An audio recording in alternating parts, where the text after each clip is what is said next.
Hello again, and welcome to another volume in this series entitled Glorioso Plays Trogan. I'm David Glorioso, here again presenting to you another of my performances from Roland Trogan's great output of works. In this third YouTube entry, I'll be discussing and analyzing Trogan's Diptych for piano.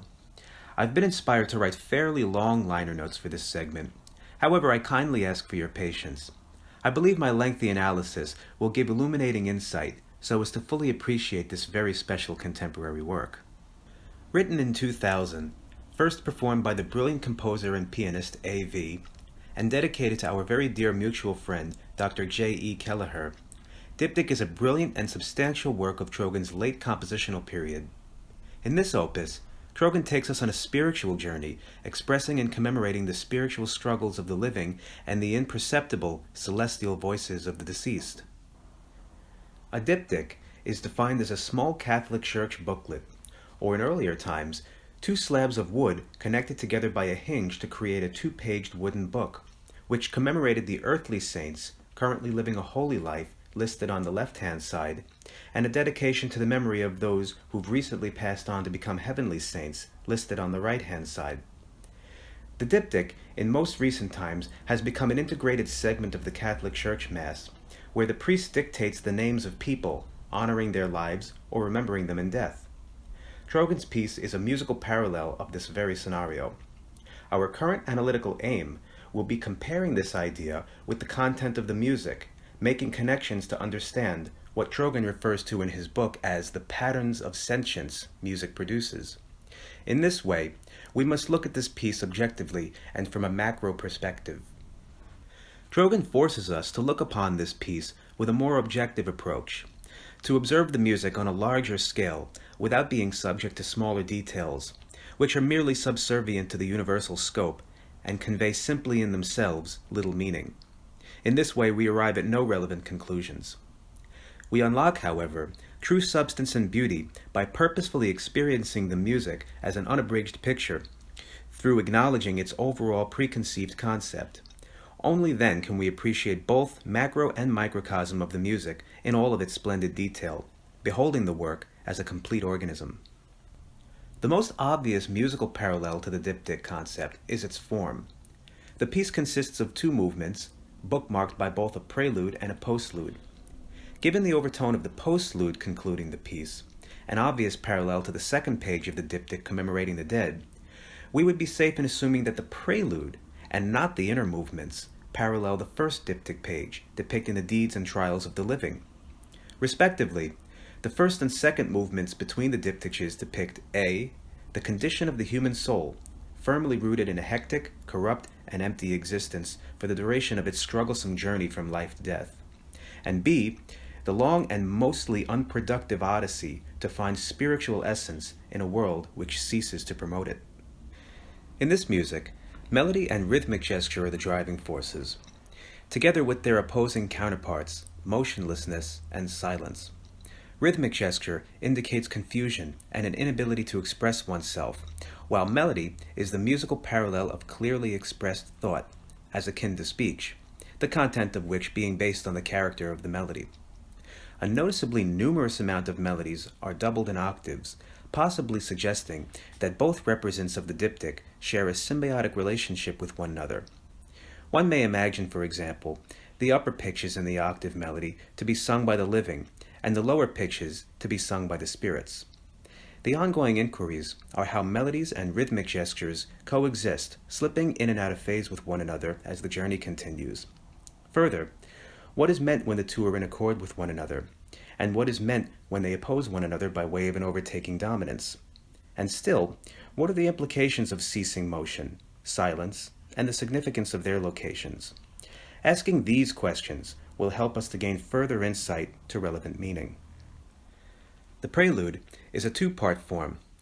The A section begins with a few playful and optimistic phrases depicting the generally active and oblivious lifestyle of the matured adult individual. Subsequent phrases in the B section introduce expressive yet mournful melodies, which are briefly interrupted by unstable rhythmic gestures. The melodies are slowly absorbed until rhythmic gesture prevails, gestures which rhythm, silence, and pitch register cleverly shape. These proceedings lead us to the realization of anxiety induced by enigmatic ambiguity, as one trying to find the right words to express the ineffable. The movement leaves us with an irking and unnerving feeling at the very core of our being. It suggests that despite all of our routine activities, we struggle to find spiritual meaning in our lives. Though our bodies are active from day to day, our souls are dormant, in a state of slumber. Yet it possesses the inclination to dream about waking up, to find spiritual substance to fill our hearts with much-needed joy. The conclusion of the prelude is heavy and burdensome, leaving us with a burning desire to explore spiritual dilemmas to generate answers. The first movement is also in a two-part binary form, this being a theme throughout. The music is associated with pairs of two, as a diptych would connote. The piece has a prelude, a postlude, a first and second movement, and a binary format for all movements. In the A section, Trogan yet again utilizes compositional techniques such as repeated notes, long short rhythmic gestures, ambiguous harmonies, and active dynamic registrar changes to create a sense of indecisiveness, confusion, and inner conflict. Just the feelings one might go through on a true spiritual journey. The second part of the movement conveys a somber lyrical melody in octaves, confirming that after much searching, we are no closer in our efforts to gain enlightenment based on how our lives have been led thus far. The melody gives way to rhythmic gesture, concluding the movement. This overtone represents the people who've given way to complacency after varying efforts of spiritual contemplation. This, displayed by the movement's lingering and meandering direction. They failed their quest for spiritual enlightenment. They continue being content with everyday life, loitering in their mental disrepair, generated from a constant state of cryptic depression, while simultaneously, shamelessly delving into their pleasures to help numb their pain. The movement ends with a short series of notes surrounded by silence. They are lifeless and mechanical, acting as a parallel of this behavior and attesting to the very weak signs of life. The second movement is in 4 sections, but again conceived in groups of 2 pairs. The beginning and the coda are the bookmarks between 2 inner sections. In this way, the second movement mimics the form of the entire piece in a diminutive manner. In contrast to the wandering direction of the first movement, the second holds a high degree of frantic drive displayed by the use of dissonant tones, erratic long over short rhythms, and quick-paced pointillistic gestures stated in the opening section. This is man's realization of the chasm between life and spirituality. He begins trying desperately over the course of his proceeding years to resolve multiple problems simultaneously with a high degree of anxiety. An abrupt, dark octave doubling melody interjects, beginning a new section and signifying an immense determination of will and conviction about to be initiated, interrupted only by 3 very brief reductions of motion for the conservation of energy and for bracing prior to propulsion. We then see the music thicken greatly, thrusting forward with all of its might to the highest point, converting to the most beautiful pentatonic melody in octaves, accompanied by thirds. From there, the music frantically races through its journey to meet its goals, making monumental strides for excellence of achievement. The section is driven by dissonant, yet lush and wonderful thick repeated harmonies with exquisite melodies and counter-melodies. This section is a true testament of man's great extraordinary ability when vehemently determined, his will to stop at nothing to build, evolve, and develop to achieve an end. This section represents the great struggle for perfection and displays the fullness of man's persistence, fortitude, courage, bravery, integrity, sincerity, conviction, and tenacity. A summarizing culmination of love, passion, and strength. Yet, when our seemingly magnificent house collapses, due in part to a single small flaw, we experience the inevitable horrifying devastation. The demolition of our home and all we've worked for, gone, due to our own imperfection. We experience true loss. We've thrusted forward so far, only to be jettisoned backward an equidistant radius, this impedance being equal to double the voyage to distance. The following section, in its use of silence, audaciously sustained notes, dark and thick harmonies, cessation of motion, and hammering loud utterances, are a painfully obvious representation of this magnanimous setback. The section ends with a lovely glissando and a slightly hopeful and optimistic melody nearing the close of the movement. However, hope is belated. We are crippled by defeat and unable to recover. Covered in the mud of shame, we have filthied and soiled our rags before the Lord. We hang our heads in utter sorrow as the final three very expressive chords conclude the movement. To summarize, these two movements are a representation of today's general population, broken into two categories which fail the test of spiritual enlightenment. The first group are those who fall into the abyss of blissful complacency and ignorance, fading away without care. And the other group are those who spend their whole lives trying to attain enlightenment at the cost of their own sanity. They experience constant stress, being pulled in opposite directions by duality. Although they can achieve excellence, their efforts are forced and inherently stressful. The thought of eventually falling short of their standards drives them to maddening insanity. This is a cycling eventuality.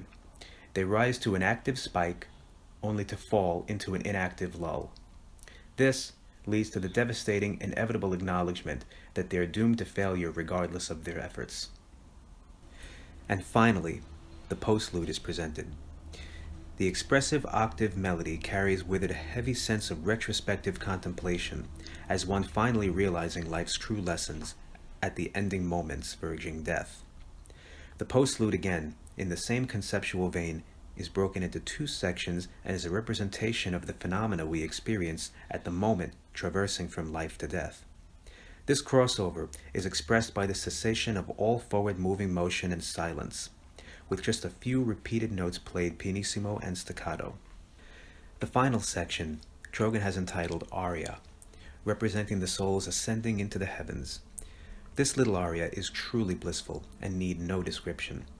Its enlightening beauty is unequivocal, inciting all worry and anxiety to gently fade away and dissolve. Yet, a mere passing thought of our struggles are expressed by two stinging C-natural notes in the aria's melody. True wisdom and knowledge are now conferred, rewarded, and granted us by our Creator. We see clearly with pure eyes and follow the brilliance of the light ahead into the unknown. This music is indeed based on a concept I know personally to be close to the composer's heart. The concept of being gifted with true insight and enlightenment in death. However, interjecting a personal thought to the concept of this great work, I would say the music proposes undertaking an illuminating endeavor, additional to the idea of inevitable edification upon death, submitting that during and within our brief years, we search and attain balance, joy, and peace through stringent aspirations, proving an achievement of tremendous value, thusly wielding the precious and graciously given gifts of serenity and freedom from the heavens, which, with hard work and understanding, we may be honored with and deserving of.